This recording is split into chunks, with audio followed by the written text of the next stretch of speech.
Okay, I wanted to make a quick video on how we teach the snatch. It is one of the best exercises that you could possibly do as an athlete, but it can be a little complicated. We teach everybody from 10-year-old athletes all the way up to national level Olympic lifters how to do this.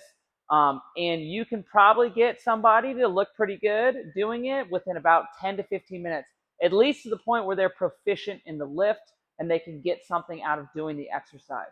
So the first thing we're going to do, grab our bar, find our grip width. So you're going to want to go as wide as you need to with your hands so that the bar is right in your hip crease.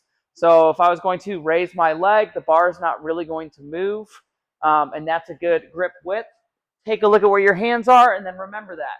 We go from the top down because it's very simple in the beginning. So basically, all we would do in the beginning is teach like a high pull, where you're trying to cue them through keeping their elbows over the bar, getting the bar high, and keeping the bar close.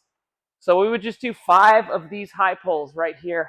A lot of times you'll see looping out or the elbows going behind, and we'll show them how to keep the elbows over the bar.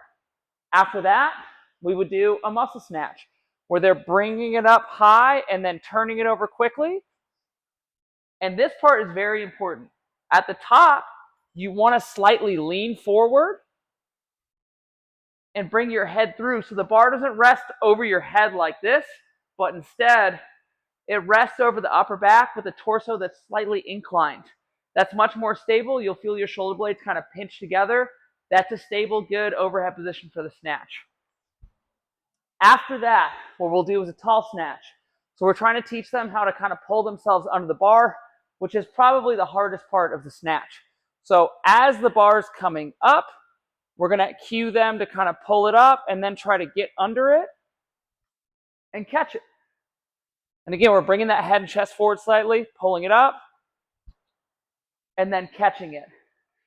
That's kind of the main gist of the warm-up. And then we always have athletes do those tall snatches before they start doing whatever snatch variation that they're on.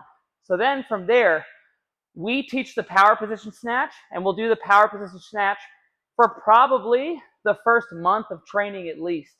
It depends on the kid. Some of the kids may stick with it for longer or shorter. But again, it's very simple. We're starting high, and then we're slowly getting down lower towards the ground. If you're an athlete, you're probably only going to do hang snatches. But the power position snatch, it's in your hips. You bend your knees, keeping your torso very vertical, and then you just jump and get under it from there. The reason that we do that, the hang's a little overcomplicated, and they'll just kind of pull it up with their arms and miss their hips. But if we get the power position strong first, then hopefully when they get to the hang, it'll feel natural for them to go back to that power position because that's where they're strongest and go up from there, which is the second pull, which can be very overcomplicated. We don't like to talk about it too much and over-explain it verbally because it's probably just going to make them mess it up. So the power position, you would go here, it's in your hips, bend your knees, and it's very simple. You just teach them jump, and as soon as they jump, they're going to try to get under it and then come back up. If it's an athlete, we're okay catching the power position. If they're going to be an Olympic lifter, or if they're like naturally good at catching low, we'll try to tell them to catch as low as they can. So here, maybe they can catch this low.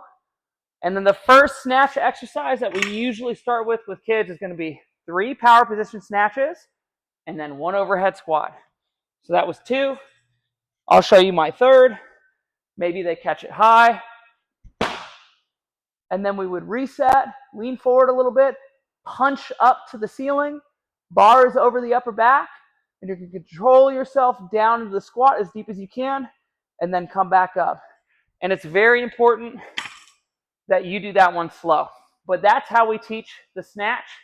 Again, from there, you can progress to hang snatches, and then pause at knee snatches, and then snatch from the floor. But it's been very successful for us.